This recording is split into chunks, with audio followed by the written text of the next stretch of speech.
Hi, Debbie Nicholson speaking, and now it's day 26.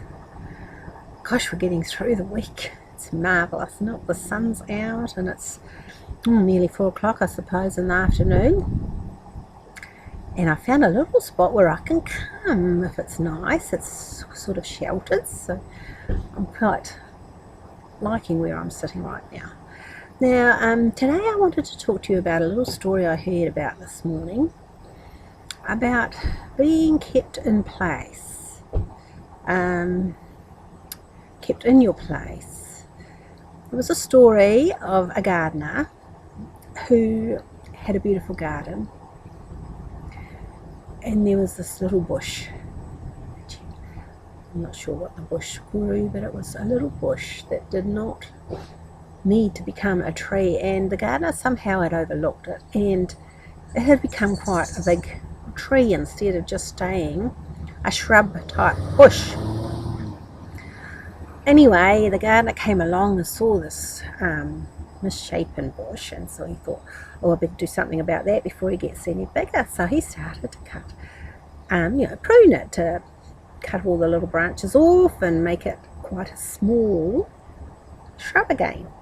Anyway, the tree was very, very upset, because he thought, well, why are you doing this to me just when I've just got so beautiful and just the right size, and I feel majestic? And the gardener said, look here, I'm the gardener, and I didn't want you to be a tree. I wanted you to just be a bush, and so that's the way you're going to be.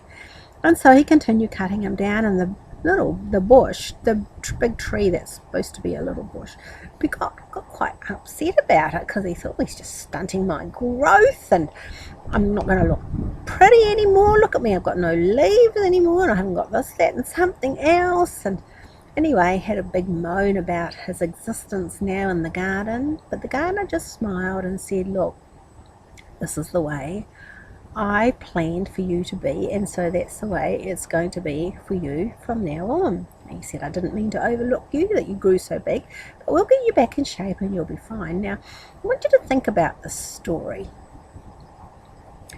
You know, when trees are pruned back, have you seen a rose bush? A rose bush can be trimmed right back to nothing. I was just astounded when I saw a gardener do that once. I mean, there was this beautiful, beautiful big rose bush. It must have been, I don't know, quite a way out, and he cut it so that it was 3 or 4 inches from the ground. I mean, there was hardly any of it left, and yet when it came round to flowering the next season, it was the perfect shape. It had the perfect size. The roses were beautiful, and I thought, oh, I didn't realise that in order for you to get the perfect plant, you need to cut it right back like that. So we need to be thinking about that, because this is what happened to the tree and the bush. The tree thought he could go off and do what he wanted, but actually the person who was planning his garden wanted him to be a specific size, and that's where he had placed him. And so he brought him back to how he wanted him to be, so that we could all start again, that the bush could start again. Now, the bush didn't like it at first, just like we don't like it when we're pulled back from when we think that we're doing so well, and then suddenly something happens, and suddenly we're back to where we started. And we don't like it either. We don't like being put back. We don't like being pruned. We don't like being told off or reprimanded for doing something not quite right. You know, have you ever found yourself in this position? I can tell you I have.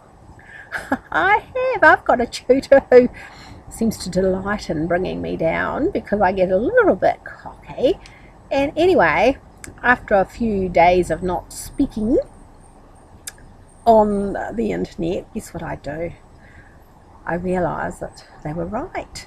They were right, because I was going in the wrong direction. I wasn't doing it the right way. I wasn't doing it how I had paid them to show me how to do it. I had thought that, oh, well, I'll do it my way. And it doesn't work out like that.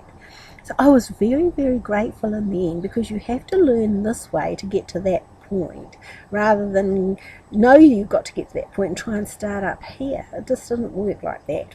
And this is what happened with the tree and the little bush. The bush was pruned right back, and eventually it became the most gloriously shaped bush again, and the fruit was beautiful and tender, and the people could eat it and love it, and you know, she didn't have to reach out and look for the elements above all the other trees. It just had its own little cozy little spot, and the sun was enough, the water was enough, everything was just enough for it where it was supposed to be, in the size that it was supposed to be. So this is what I wanted you to think about today, because there are things that we do in our lives that we're not ready for yet. That's why it says in the scriptures, line upon line, I will teach you line upon line. That's right, and you're reading the scriptures, you've read them thousands of times, and you think, well, why didn't I learn and understand that particular line before? It's because you weren't ready for that teaching. And so this is where we find ourselves today, making sure that we are on the right path, we are being guided by the right people, and that we're not trying to run before we can actually walk. Alright, so that's what I want to talk to you about today, and I look forward to seeing you again tomorrow.